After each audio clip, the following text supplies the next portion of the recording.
വഖഫ് ഭേദഗതി നിയമം പാസാക്കിയ കേന്ദ്ര സർക്കാരിന് അഭിവാദ്യമർപ്പിച്ച് ബിജെപി പ്രവർത്തകർ അടിമാലിയിൽ പ്രകടനം നടത്തി. ബിജെപി അടിമാലി മണ്ഡലം കമ്മിറ്റിയുടെ നേതൃത്വത്തിലായിരുന്നു പ്രകടനം. വഖഫ് ഭേദഗതി നിയമത്തെ അഡ്വക്കേറ്റ് ഡീൻ കുര്യാക്കോസ് എംപി എതിർത്തുവെന്നാരോപിച്ച് ബിജെപി പ്രവർത്തകർ എംപിയുടെ കോലം കത്തിച്ചു. വഖഫ് ഭേദഗതി നിയമം പാസാക്കിയ കേന്ദ്ര സർക്കാരിന് അഭിവാദ്യമർപ്പിച്ച് ബിജെപി പ്രവർത്തകർ വിവിധ ഇടങ്ങളിൽ നടത്തിയ പരിപാടിയുടെ ഭാഗമായിട്ടായിരുന്നു അടിമാലിയിലും ഐക്യദാർഢ്യ പ്രകടനം നടന്നത്. ബിജെപി അടിമാലി മണ്ഡലം കമ്മിറ്റിയുടെ നേതൃത്വത്തിലായിരുന്നു പ്രകടനം നടന്നത്. പാവപ്പെട്ട മുനമ്പത്തെ മത്സ്യത്തൊഴിലാളികൾ അവരുടെ ഭൂമിക്ക് കരം പോലും അടയ്ക്കുവാൻ കഴിയാതെ വഖഫ് ഭൂമിയാണെന്നുള്ള നോട്ടീസ് കിട്ടിയതിനു ശേഷമുള്ള സമരങ്ങൾ നടന്നു വരികയാണ്.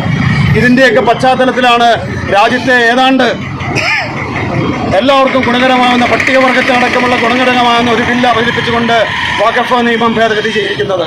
എന്നാൽ നിർഭാഗ്യവശാൽ ഈ ബില്ലിനെ കേരളത്തിലെ 19 എംപിമാരും ഇടതുപക്ഷത്തിൻ്റെയും വലതുപക്ഷത്തിൻ്റെയും 19 എംപിമാരും എതിർക്കുകയാണ് ചെയ്തിട്ടുള്ളത്.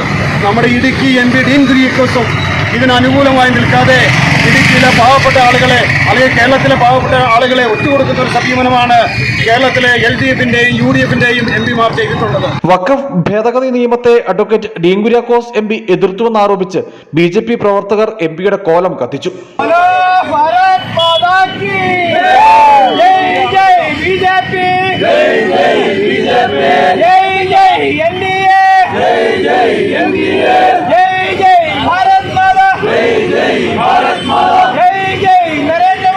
പ്രകടനത്തിൽ ബിജെപി ജില്ലാ ജനറൽ സെക്രട്ടറി VN സുരേഷ്, മണ്ഡലം ജനറൽ സെക്രട്ടറിമാരായ VK ഓമനക്കുട്ടൻ, അഡ്വക്കേറ്റ് രാജീവ് പ്ലാമൂട്ടിൽ, മണ്ഡലം vice president Mahesh Paulose, CN Madhusoodanan, KJ Johnson, doctor Joy Koikkakudy, Kathiresan, BDJS ജില്ലാ സെക്രട്ടറി സന്തോഷ് തോപ്പിൽ തുടങ്ങിയവർ പങ്കെടുത്തു.